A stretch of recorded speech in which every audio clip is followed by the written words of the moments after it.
नमो बुद्धाय दोस्तों, आज फिर हाजिर हूँ गौतम बुद्ध की एक और नई कहानी के साथ। तो सबका जीवन ज्ञान में आपका फिर से स्वागत है। तो आज हम चलते हैं गौतम बुद्ध की एक और मोटिवेशनल स्टोरी के साथ। तो स्टोरी का नाम है बुद्ध की जीवन बदल देने वाली कहानी। गौतम बुद्ध की ये एक बहुत प्रेरक कहानी है जो कि आपका जीवन बदल देगी।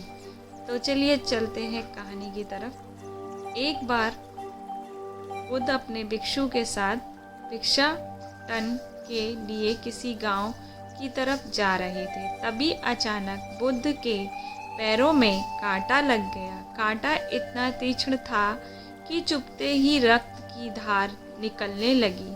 बुद्ध के भिक्षु ने रक्त को रोकने के लिए एक कपड़ा फाड़कर बुद्ध के पैर पर बांध दिया। इस घटना को कुछ लोग देख रहे थे जो कि बुद्ध से ईर्ष्या करते थे। उन्होंने बुद्ध से कहा कि हमें तो तुम्हें परम ज्ञानी समझते थे, लेकिन दर्द को तुम भी सहन नहीं कर सकते हो। तुम पाखंडी हो और यह हमने सिद्ध कर दिया है। यह कांटे हमने ही बिछाए हैं। इस गांव में तुम्हारा स्वागत नहीं, तिरस्कार होगा। इस गांव में तुमको कोई भिक्षा नहीं मिलेगी। बुद्ध ने उन लोगों से अनुरोध किया, कृपया करके मुझे इस गांव से भिक्षा लेने दो। बुद्ध के ईर्ष्यालुओं ने बुद्ध का उपहास बनाते हुए कहा कि अगर तुम्हें भिक्षाटन के लिए इस गांव में आना है तो तुम्हें अपने रक्त की बलिदान देना होगा। तुमको इस कांटों के रास्ते से गुजरना होगा। भगवान बुद्ध ने उनकी चुनौती को स्वीकार कर लिया और कांटों के रास्ते पर चलने के लिए अपने कदम बढ़ाने लगे। बुद्ध मुस्कुराते हुए कांटों पर चलने लगे। बुद्ध के साहस को देखकर गांव वाले चकित रह गए। बुद्ध के साहस को देखकर गांव वाले चकित रह गए। कुछ लोगों की आंखें फटी के फटी रह गईं। गांव वाले सोचने लगे कि बुद्ध भिक्षा के लिए दूसरे गांव भी जा सकते थे। फिर कांटों पर चलकर क्या साबित करना चाहते हैं?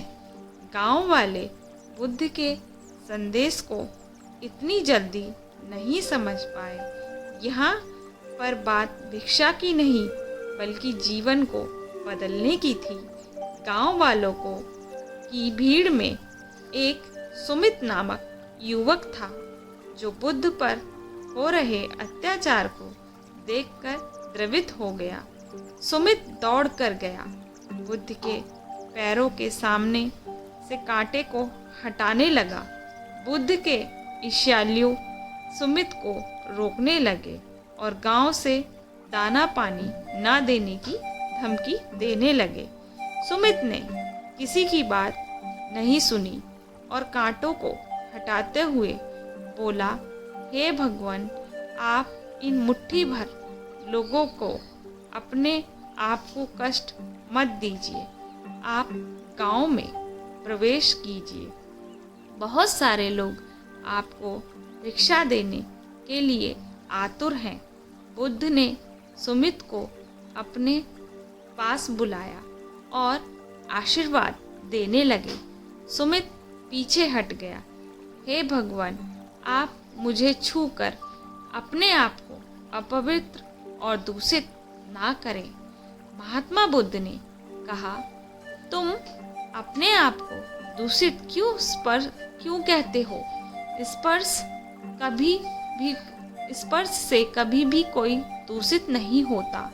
मनुष्य तो लोभ, लालच, घृणा, ईर्ष्या से दूषित होता है। तुम्हारे अंदर तो प्रेम भरा है। तुम दूसरों का सुख चाहते हो। तुम तो पवित्र हो।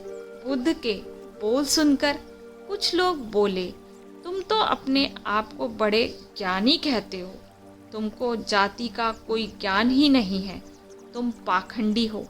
बुद्ध बड़े ही शांत स्वभाव से कहते हैं, मानव मानव मानवता की मानवता की छीनना पाखंडी की निशानी है। मुझे पाखंडी बोलकर यदि आपको संतोष मिलता है तो मेरे लिए दुख का कोई विषय नहीं है।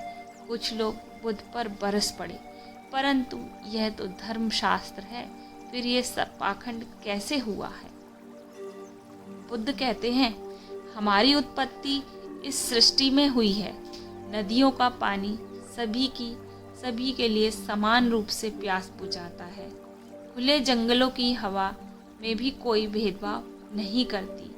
खुला आसमान हमारे पिता के समान हमारी परवरिश करता है। सृष्टिकर्ता ने भी कोई भेदभाव नहीं किया। फिर हम इंसान कौन होते हैं भेदभाव करने वाले? मानव से भेद करके अपने संबंधों को बिगाड़ता है। बुद्ध के वचन के बाद कुछ लोग कहते, अगर आप इतने ही कहते हो तो सुमित को अपना भिक्षु क्यों नहीं बना लेते? बुद्ध ने कहा, अच्छा सुझाव है। अगर सुमित तुम चाहते हो तो मेरा भिक्षु बन सकते हो। बुद्ध के आमंत्रण पर सुमित पहले नीच जाति का बहुत भिक्षु बनता है। इस पूरे विवरण में केवल सुमित का जीवन बदला, शेष सभी लोगों का जीवन रूपांतरित हुआ। दोस्तों, इस कहानी छोटी सी कहानी से आपको बहुत मोटिवेट मिला होगा और काफ़ी पसंद आई होगी ये कहानी। मेरी छोटी सी उम्मीद है कि मैं जितना हो सके गौतम बुद्ध की और जितने भी हमारे धर्मगुरु हैं सबकी कहानी को मैं थोड़ा थोड़ा बताने की कोशिश कर रही हूँ। तो मेरे इस चैनल पर आप गौतम बुद्ध से रिलेटेड और भी कहानी है, थॉट्स हैं, वह भी आप देखिए, मोटिवेशनल स्टोरी है। अपने फ्रेंड्स और फैमिली के साथ लाइक, शेयर और सब्सक्राइब करें। दोस्तों, इस कहानी को बनाने में बहुत मेहनत लगती है, लेकिन आपका एक लाइक, शेयर, सब्सक्राइब करने में देर नहीं लगेगी। तो आपके जो भी सुझाव हैं इस कहानी को सुनकर कमेंट बॉक्स में ज़रूर कमेंट कीजिएगा। और आप मोटिवेशनल स्टोरी जिससे आप इंस्पायर्ड होते हैं, कैसी कहानी सुनना चाहते हैं मोटिवेशन, उसके लिए आप मुझे कमेंट कीजिए, तो मैं कोशिश करूँगी कि उस तरह की कहानी आपके पास लेकर आऊँ। और बेल आइकन पर प्रेस आप ज़रूर कीजिएगा, जिससे कि आने वाली वीडियो की नोटिफिकेशन आपको रिसीव हो जाए। बुद्धं शरणं गच्छामि।